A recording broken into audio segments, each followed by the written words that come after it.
हमारे जो जादूगर मुख्यमंत्री है, कहाँ हमारे पैसे जो है दबाए जाते, खाए जाते, वो मैं आपको बताना चाहूंगा।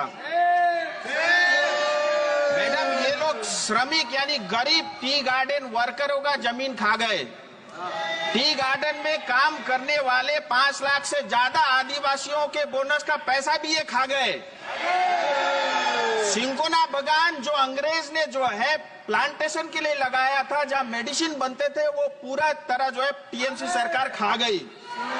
ये लोग चिट फंड का घोटाला और उसका पैसा भी खाते हैं। टीचर्स अपॉइंटमेंट और रिक्रूटमेंट का पैसा भी खा जाते हैं। नदी बालू खा गए और हमारे जंगल भी ये लोग खा गए। इतना ही नहीं, प्रधानमंत्री ग्राम सड़क योजना, प्रधानमंत्री Awas Yojana, rural infrastructure development fund, जल जीवन मिशन का पानी ये लोग पी गए। बॉर्डर एरिया डेवलपमेंट फंड का पैसा ये लोग खा गए। और इतना ही नहीं, मनरेगा का पैसा जो पश्चिम बंगाल की जनता को भेजा था, इन्होंने बांग्लादेशियों को दे दिया। इन्होंने राशन का घोटाला किया। इन्होंने डिजास्टर का जो सालाना केंद्र सरकार का 1200 करोड़ का बजट रहता है, वो पैसा भी ये लोग खा गए। इतना ही नहीं, कोयले में भी ये चोरी करते और पहले कोयला का पैसा भी खा जाते हैं। ये इतना जादूगर वाला ये सरकार पश्चिम बंगाल का है। मैडम, मैं आपके माध्यम से एक बहुत इंपॉर्टेंट विषय सामने रखना चाहूंगा। अभी पश्चिम बंगाल असेंबली में जो है वहां पे बजट पास हुआ और 3 लाख करोड़ से ज्यादा का बजट वहां पे रखा गया। लेकिन उसी बजट में एक घोषणा हुई टी गार्डन को लेकर के कि जो टी गार्डन की जो वर्करों की जमीन है, उसको 30% जमीन जो है नॉन टी पर्पस के लिए और टी टूरिज्म के लिए डाइवर्ट करने का प्रावधान रखा ममता दीदी की सरकार ने।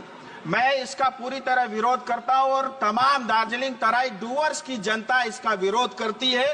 और इसके कारण जो हमारे मूल आदिवासी मूल निवासी है, जहां गोरखा, राजवंशी, आदिवासी, टोटो, मेचे, राभा, बंगलाभाषी, हिंदी भाषी जो मूल निवासी है, उनके ऊपर सीधा सीधा जो आघात है। और इतना ही नहीं, भारत का जो संविधान के जो आर्टिकल है, आर्टिकल 21 का भी जो है ये उल्लंघन करती है। आर्टिकल 39 में जो बी और सी का सेक्शन है, उसका भी उल्लंघन करता है।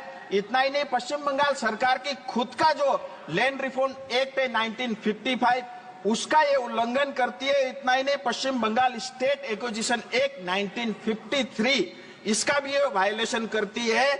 और टी एक्ट 1953 के अंतर्गत भी जो है कभी भी जो है टी बोर्ड से और उस मिनिस्ट्री से बगैर परमिशन के आप जो है लैंड को डाइवर्ट नहीं कर सकते, उसका भी ये उल्लंघन